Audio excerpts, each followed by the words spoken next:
Assalamualaikum warahmatullahi wabarakatuh. Salam tergerak, bergerak dan menggerakkan dan bahagia untuk Bapak Ibu guru hebat semuanya. Welcome to my channel Guruku. Jangan lupa untuk like dan subscribe. Pada kesempatan ini saya akan menyampaikan demonstrasi kontekstual sesuai dengan pemikiran filosofi Ki Hajar Dewantara serta implementasinya di sekolah. Filosofi pendidikan Ki Hajar Dewantara, beliau adalah Raden Mas Wadi Suryaningrat atau yang lebih dikenal dengan Ki Hajar Dewantara, adalah pendiri perguruan Taman Siswa. Atas jasanya dalam merintis pendidikan, ia dinyatakan sebagai Bapak Pendidikan Nasional Indonesia.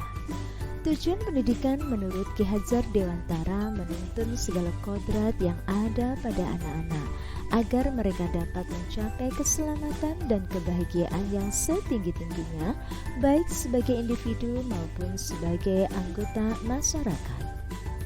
Menurut Ki Hajar Dewantara ada 6 ide ataupun gagasan pendidikan, yaitu mendidik yang bersumber trilogi pendidikan, pendidikan yang berasas trikon, pendidikan yang menuntun kodrat anak, pembelajaran yang berpusat pada murid, nomor 5 pendidikan budi pekerti, dan yang terakhir belajar sambil bermain.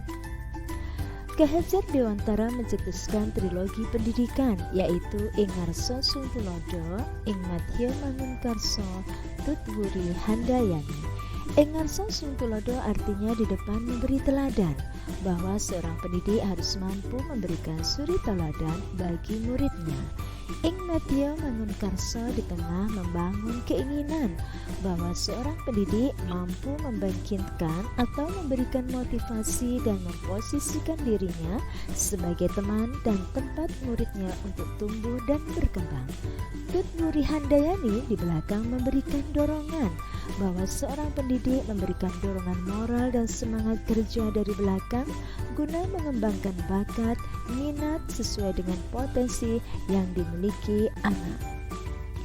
Seni pendidikan yang berasas trikon, yaitu kontinuitas, yaitu tidak melupakan akar nilai budaya.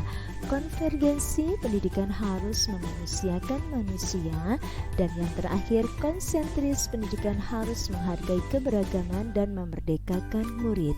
Sehingga sebagai pendidik kita harus memerdekakan belajar dan melakukan pembelajaran sesuai kodrat yang dimiliki.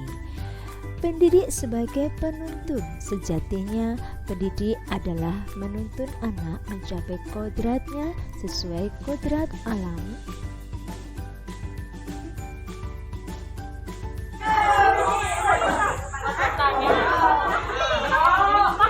dan juga sebagai kodrat zaman. Pembelajaran yang berpusat pada peserta didik.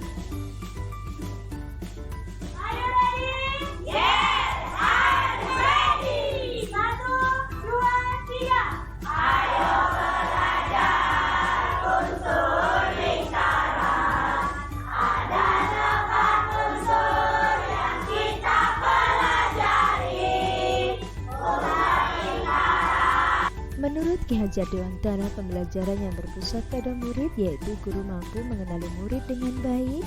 Guru harus memiliki gaya mengajar yang variatif, interaktif, dan inovatif, menciptakan pembelajaran yang memiliki relevansi dengan dunia nyata, dan menciptakan pembelajaran yang dapat berlangsung kapanpun dan dimanapun.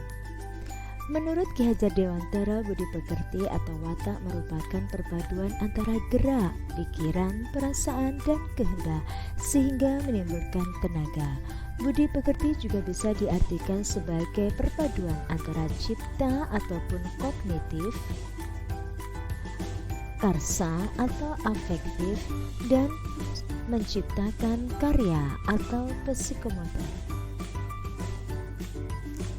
Dalam pembelajaran di kelas, kita harus memperhatikan murid yang masih suka bermain, karena saat itu mereka merasakan kegembiraan. Untuk itu, sebagai pendidik, kita harus mampu memasukkan permainan yang menyenangkan, seperti ice breaking. Selain itu, kita juga menyisihkan waktu untuk mengisi permainan di luar secara berkelompok, yaitu untuk mengasah pengetahuan motorik, kekompakan, kesabaran, dan juga ketangkasan. Implementasi di sekolah mengenai pemikiran filosofi Ki Hajar Dewantara, yaitu bimbingan, literasi, eskul. Karena dengan menuntun murid sesuai dengan bakat, minat, dan potensi yang dimiliki. Selanjutnya kegiatan pembelajaran. Dengan pembelajaran yang variatif dengan memanfaatkan teknologi dan lingkungan alam sekitar berdasarkan karakteristik murid dengan mengaitkan kehidupan nyata. Kegiatan pembelajaran karakter. Pendidik menanamkan nilai-nilai karakter dan budi pekerti yang baik terhadap anak agar mencapai keselarasan atau keseimbangan hidup antara cipta, karsa, dan karya. Tantangan dan solusi penerapan pemikiran Ki Hajar Dewantara sesuai konteks kelas dan di sekolah.